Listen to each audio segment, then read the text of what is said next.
Hey guys, we're back for episode 1 of the Patty&Janine podcast. Hi Janine. Hi everybody.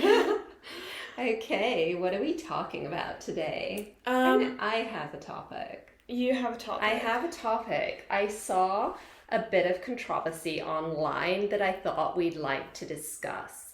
Harry and Meghan. Oh my gosh, always. Always, they're headline news. They've always got something in the news. They're always up there. They're always, they are publicity scavengers. So what are they scavenging by the right way, now? We love, it's so entertaining because it's just a train wreck. I don't think they realize it. Maybe they do. I don't know. It's a constant train wreck. Yeah. So, the latest episode of said train wreck is that Harry is getting a ESPN award, I think this is. You can correct me in the comments if I'm wrong. But basically the point is that this is the Pat Tillman award. I hope I've got his name right. He was the NFL football player who... enlisted in the army, went to Afghanistan, I think it was, and was unfortunately killed by friendly fire. And so this award every year goes to somebody who's What is the award for? Something to do with sports and veterans and sacrifice and, just being a great person like Pat Tillman clearly was. And Harry is receiving it or Harry presenting? As ludicrous as it may seem to you, somehow, someone, somewhere has decided that this award should be given to Harry this year for his contribution to veterans through the Invictus Games. And which, by the way, in case you missed it, the Nigeria tour that Harry and Meghan went on earlier this year, 2024, that was supposed to be for Invictus. Does anybody know that was supposed to be for Invictus? Nobody realised that was anything but a publicity tour for Meghan's 43% Nigerian heritage. So anyway, that's aside from the point. Aside from that. So the thing is, Harry, has got into this, insatiable habit of wanting awards. I mean, this is a Meghan thing, it's now a Harry thing. They want awards. Somewhere, someone has asked for this award on Harry's behalf. Now, who hasn't been asked? Pat Tillman's mother has not been asked whether she thinks Harry is the correct recipient for this award or not. And guess what? She does not. And so this has unleashed such backlash because everybody was like, yeah, we're with you, Mrs. Tillman. No, he is not worthy of your son's award. Absolutely not. What has he done? Yes, he is a veteran, but in the very broadest sense of the word, from what I can see, he is a royal, and therefore there is no way he was frontline in Afghanistan at any point. He was basically in a bunker from what it would seem, allegedly. So it's just outrageous. So Pat Tillman's mother has said, that she's not 100% about Harry receiving this award, and so therefore there has been all hell backlash going, why? And so my thing is, when I read this, I think, okay, Harry is clearly exposed to this backlash.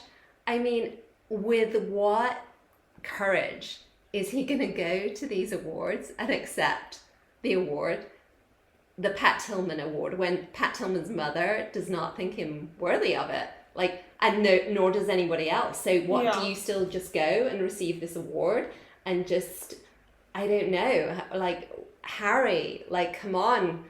I feel like they keep on buying their awards, and it's allegedly this is just, that's what I feel. It's not being proven by anything. That's my opinion. Yeah. But, like, these awards, they don't feel genuine. Like, Meghan and Harry are not, in my opinion, worthy of the awards they're getting over, like, all of the other candidates for the awards. when was it last year? Or the year before, they received some Kennedy Award that nobody's ever heard of, but some award for like fighting against systemic racism, where in an ivory tower you've like fought against systemic racism. Like, it was this like you on the streets of South Africa fighting against like apartheid. No, like, what exactly does that constitute? What does your fight against racism constitute? I mean, like, and how do you get an award for that? And how also do you get an award for that? And then 2 months later say that you never accused anybody of racism, which is what happened. Harry, in his interview, was like, no, we never accused anybody of racism. And like the Tom Bradbury, or whatever his name is, was like, I think that's the message everybody's received, that you were complaining that your relatives in the royal family are racist. In that excruciating documentary and excruciating Oprah interview, that you can't even watch the whole thing. You're just cringing.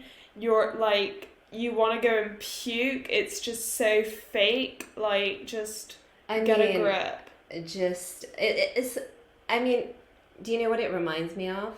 What?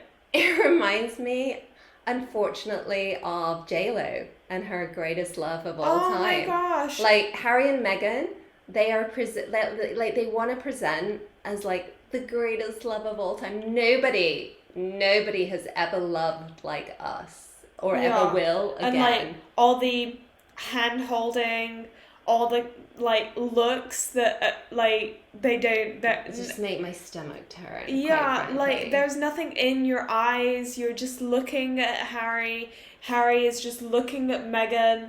There's nothing there. Whereas when Princess Catherine and Prince William, Prince and Princess of Wales, look at each other, you're like, oh my gosh, they're so in love.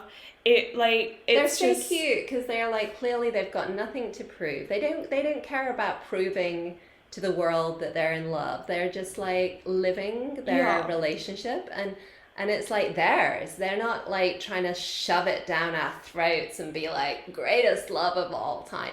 And what has become of that greatest love of all time? Because the thing is, you don't need to hold hands when you're in a school. Like, you know, they just hold hands constantly. Yeah, it's everywhere like they go, they're holding hands. Operandi, and it's hold just hands. Like, their narrative. Like, if you watch the Harry and Meghan documentary on Netflix, you saw that they were like.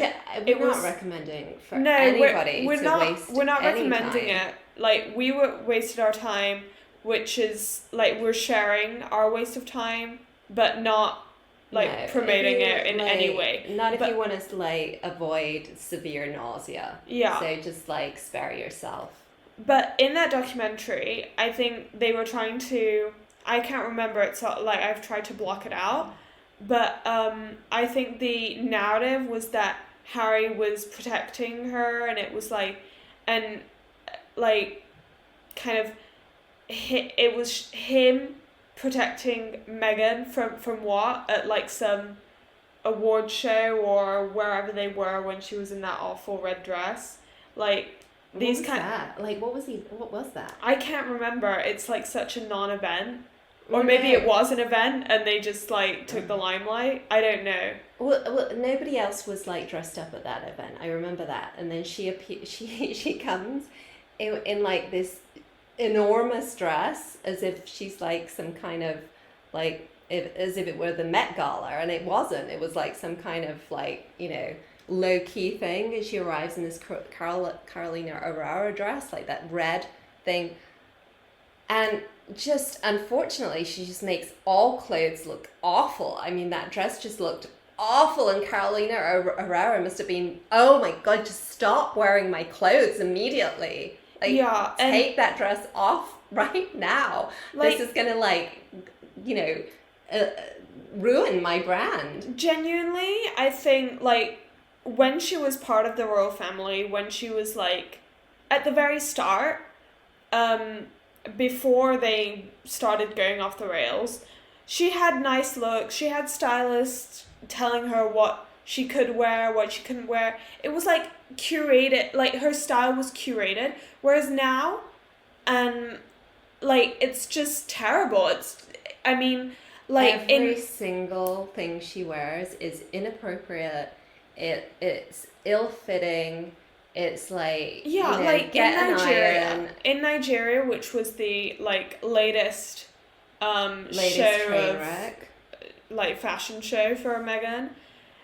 Okay, what are you doing in Nigeria if you want to dress sexy? Like, yeah, you know, it's embarrassing. It's embarrassing because, like, at a school, there's no way, at, like, a sporting event, like oh my gosh, dress in an appropriate manner. And it's provocative. At a polo match. Yeah, it's provocative in every sense because there's no way at the age of 42, 43, however old she is, having studied international relations, having a PR team around her, did nobody say, you know what, Nigeria, very conservative country, half Muslim, or the other percentage, very kind of traditional Christian, they don't like a lot of skin on show.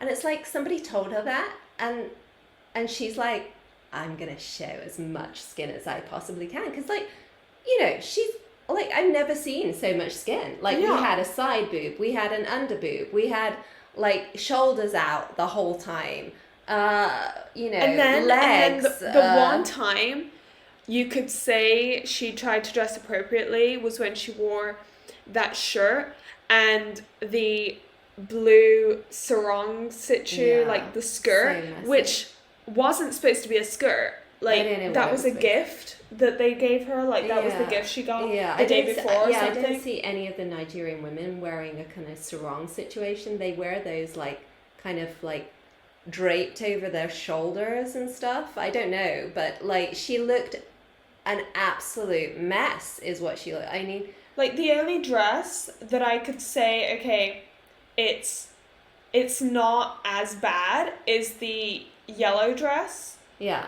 I think the yellow dress was okay, but I think she tense as well. I think she needed a belt with that, but you know, I'm just gonna give it to her. That was okay. I didn't want to be too critical because it's bad for my own life and mental health. No, as they all want to like talk about. The big thing with, like, her Nigerian wardrobe is just how offensive it would have been for the Nigerian people that you are now wanting to affiliate yourself with. You could see the schoolgirls, like, looking her up and down, going, "Oh my goodness!" Yeah, their faces are like, blink, blink. What the hell is going on? I can see her entire back. Yeah. Like, I've never seen so much skin on anyone in my entire life. Like, what is this? Yeah, I mean, it's just... Also, if you're 43% Nigerian, don't you want to respect the culture of your... new home and your new family. Of your in-laws, as Harry said. Yeah, and, like, don't you want to, like, you know, just... embrace it? Like, get informed before you go there. I thought the whole, like, plan of that thing was that she was going to embrace her, like, origins. Her heritage. Yeah. Yeah. Her Nigerian heritage. And, like, how are you embracing your Nigerian heritage? She did the opposite. That's what I'm saying. She did the opposite. What is this about her wanting to provoke the whole time? Yeah, it's being controversial, making headlines. I think that's it. I think and also for her, this is just what I think again, like, but I think for her, any news is good news. Like, any news maybe she doesn't care at this point. She just wants to be the headline. A stir. I want to cause a stir. How can I cause a stir in Nigeria?